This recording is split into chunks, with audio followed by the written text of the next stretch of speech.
of you who are coming, my name's Sura. I'm a meditation coach and trainer, founder of Sura Flow, and I do teach a flow meditation approach that is a simple 3-step process and leads quite easily to unexpected miracles and synchronicities. I feel that living in flow is our birthright. It's something we can tap into if we're paying attention and we're attuning ourselves every day in the morning. We're cultivating our practice, we're cultivating our energy. So I'd like to walk you through these 4 steps, and when we have time at the end, perhaps walk you through a gentle guided meditation to give you the experience of effortless manifestation through meditation. So I'd like to start just by looking at some of your comments, saying hi to you. Hi there, Tom. Hi, Laura. Hi, Rosa. Lisa. Oh, thank you. Hi, Shine. Okay, so the first thing is to know that your desires and your intentions are valuable, that it's okay to have a desire that you want to experience. So I think first being clear about what your desires are very important. So that leads to the first step of effortless manifestation, which begins with intention. What is your intention? What do you really want? What do you want to experience?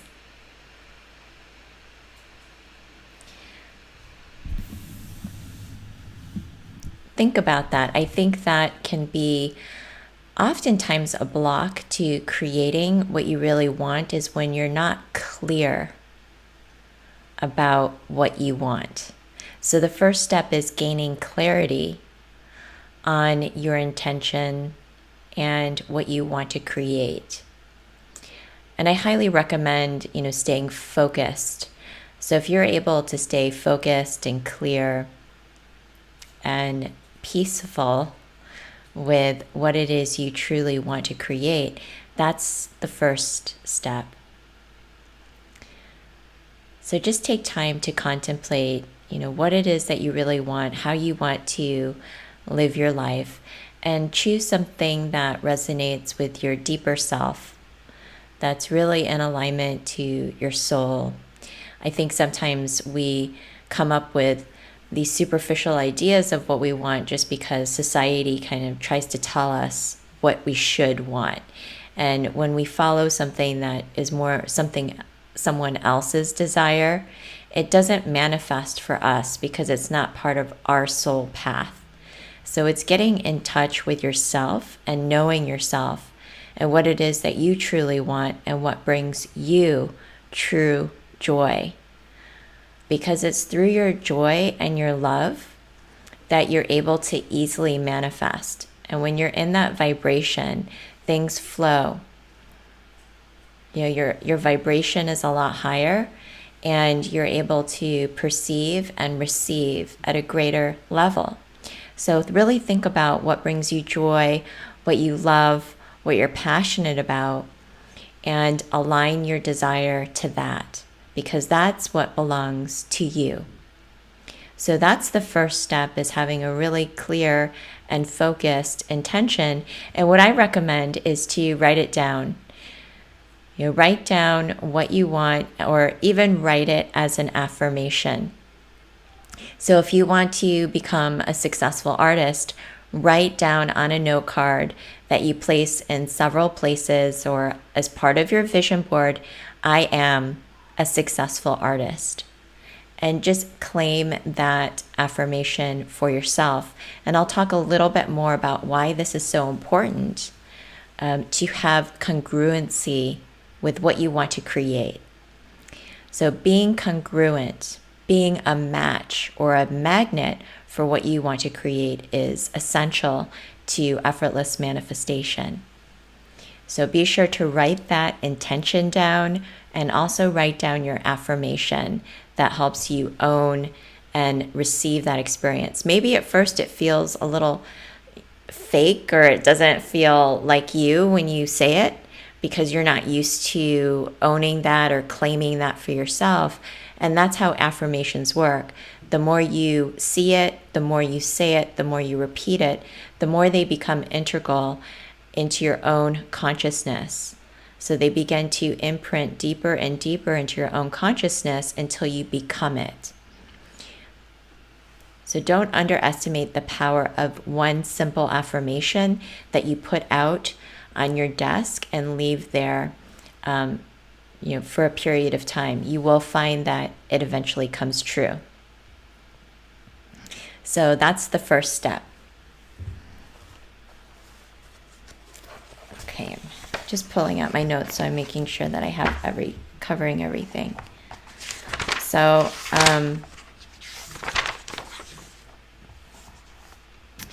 the second step is energetically becoming a match to what you want to create. And the way you can access that experience is through creative visualization in meditation.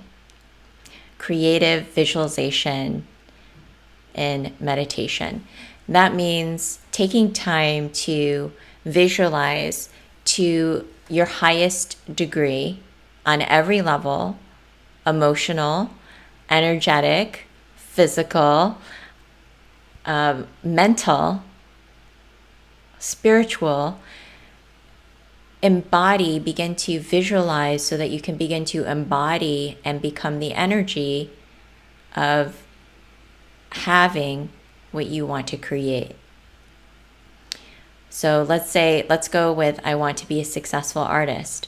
You would imagine seeing yourself engaged in your art, being successful in it, feeling the joy, the connection, the elation of being a successful artist. What are you doing? Who are you with? What does it feel like in your body? What does it feel like energetically? And you're allowing yourself to go there. You're allowing yourself to imagine. And it's through imagination plus intention and creative visualization that you begin to become an energy match or magnet to what you want to create. So many of us have heard this concept where you play out in your mind through your imagination over and over and over again, and that begins to seep deeper and deeper into your own consciousness. So I'm going to provide for you some tools on how to deepen this experience and this process. It's through a simple practice of relaxation. When you're relaxed, you become receptive and open. Energy flows. So I'll explain a little bit more about that experience, but creative visualization, visualizing to your highest degree every day, as much as possible throughout your day, saying your affirmation, singing the affirmation inside yourself, letting it be subtle and light and joyful. You don't have to put a ton of energy. This is not a willful process, right? Like effortless manifestation is really learning how to create through grace. Create through grace, create through a process of surrender, which isn't just passive letting go. Surrender is actually also an active experience. It takes courage oftentimes to surrender. And I'll talk a little bit more about what you're surrendering to. So practicing creative visualization at least for 21 days, up to 3 months. So and it doesn't have to be, again, like something like homework that you feel obligated, I have to do this. It should just be fun, where you just let your imagination begin to take over a little bit at the end of your meditation. Let yourself, go there energetically and just practice. So that's the attunement. Consider it like an attunement where you're tuning an instrument so that the instrument is playing a note, a sound, a signal to attract that which can harmonize with it. So consider it like an attunement. And it's an attunement also to balance, to higher self-awareness and presence. So just being in the higher vibration of being present and connected, that will also help you to manifest and be receptive to what you'd like to experience. Okay, so that's the second step. So again, getting congruent. And I want to make another point about that. When I say being congruent so that you're an energetic match, that also means releasing any negative or limiting beliefs about yourself that could be in the way of you receiving that experience. So releasing any limiting beliefs or subconscious or unconscious beliefs like I'm not good enough, or I don't deserve that, so I can't have that, or I'll never have that, everybody else gets that except for me. You know, these are some of the beliefs that can actually keep us, and it's on a deeper level. And if we're not aware of these beliefs about ourselves, then it becomes incrementally more difficult to manifest. So manifestation really does require, I feel, a higher awareness. If you're not practicing meditation consistently, it's more challenging to have that higher awareness. That's what meditation helps us develop.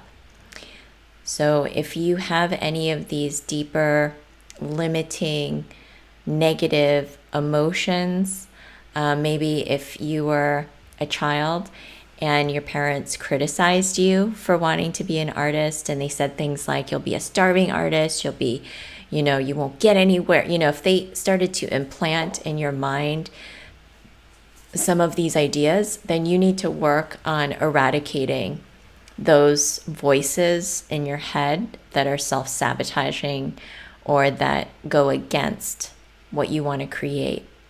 So when I say be congruent, it means that your emotions, your thoughts, your beliefs, your physicality, they all line up. You're becoming that match, that true match to bring that in. But sometimes we have to detox and purify the lower vibrations that are keeping us stuck, right? So anything like self-doubt or insecurity or I'm not good enough, you can begin to know through practice that you are a divine being, a divine child of the universe, and this is your birthright to create what you want, to live your destiny, to realize your potential is your sacred birthright. That's something that you don't have to try to prove or perform or earn or, show that you're good enough. You don't have to do any of that. This is just your sacred birthright.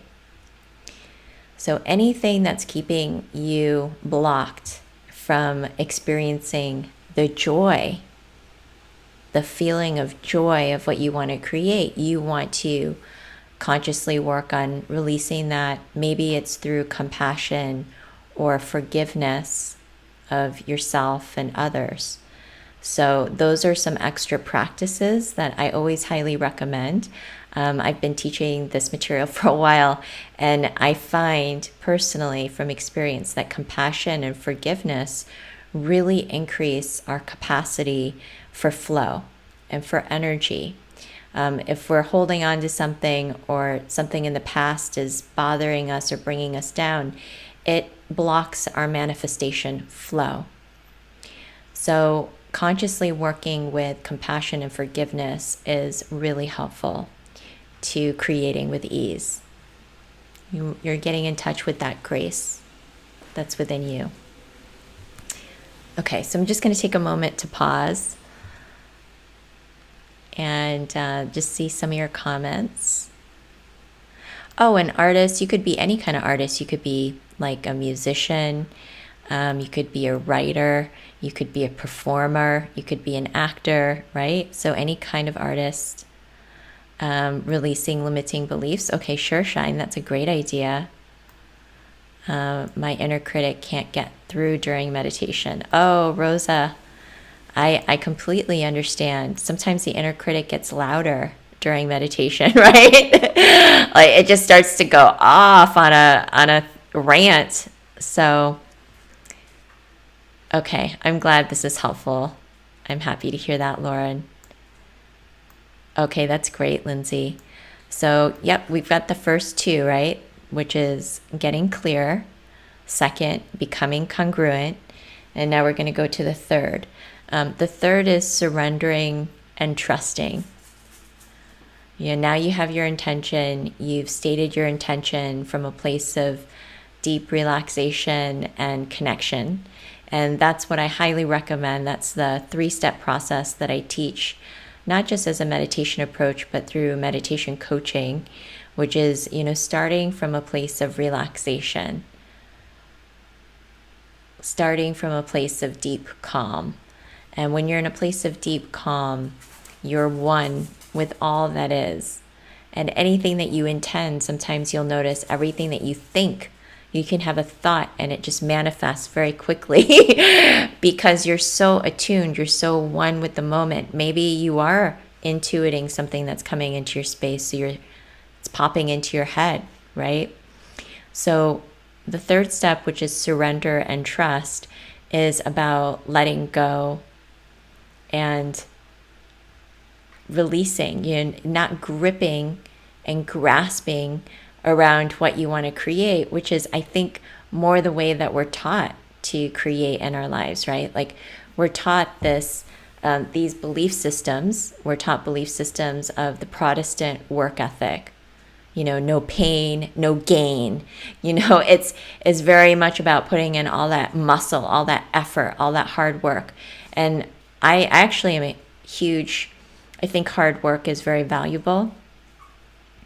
Not negating that, but this is different. This is through learning how to create more through subtle energy.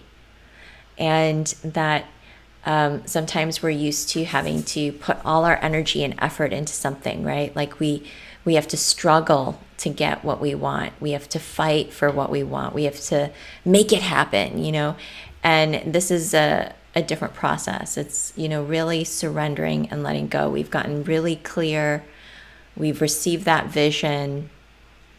We've played that vision over and over again. And now it's simply being open to the unfolding of life as it is, just being present and trusting the process of life. So it's different because when we struggle and we kind of like have to grasp and try to get after what we want, it puts us out of harmony with life, right? Like because we start getting into resistance mode sometimes with that, because there's a fight or flight that gets initiated. We're kind of creating out of a stressfulness of, I might not get it, so I have to try really hard, and you keep trying and trying. And so it's a different approach where you are really allowing yourself to attune and be relaxed in your center and be open and receptive. So you've planted that seed, you've cultivated that attunement within yourself, and it's trusting that now that you've sent out that signal or you've radiated that signal, that can come back to you. Now it can find you, especially when you release resistance and you release all those crazy thoughts. When your thoughts are ping-ponging all over the place and you're stressed out and you're busy and you're rushing around, trying to make things happen, it really cuts you off from the natural flow of life, cuts you off from your deeper knowing, your intuition. It puts you into very busy, chaotic, past, future mind state. And so the more you're in that state, the more you're kind of blocked off from this divine intelligence, a higher knowing. And that leads to the fourth step, which is listening. Taking time to actively listen every day to your intuition, because your inner guidance will connect you to what is meant for you. You will start to feel attracted all of a sudden, I want to go here. I'd like to call this person. I'd like to join this group. You're going to have new ideas. And that really flows to you through your intuition. So actively listening to your inner knowing, taking action on things that give you energy is important. And you'll find that just by listening and paying attention, it'll lead you much more quickly towards what you want to create than if you try to do it all on your own from A to Z, right? Like if you try to go through all the steps, it can be a lot more cumbersome than just being still and listening and then acting from a place of stillness. Wu Wei means, doing something from nothing. The doing that comes from nothing. And so when we're in a place of stillness and then we act and we take that right action, noticing what happens, noticing what manifests in our life, noticing the synchronicities and the flow and the ease. You don't have to expend all your energy. Actually, you can pull it, rein it in, and be more centered and relaxed and allow things to happen. Allow life to unfold as it is. So I hope this was helpful to you in learning about effortless manifestation.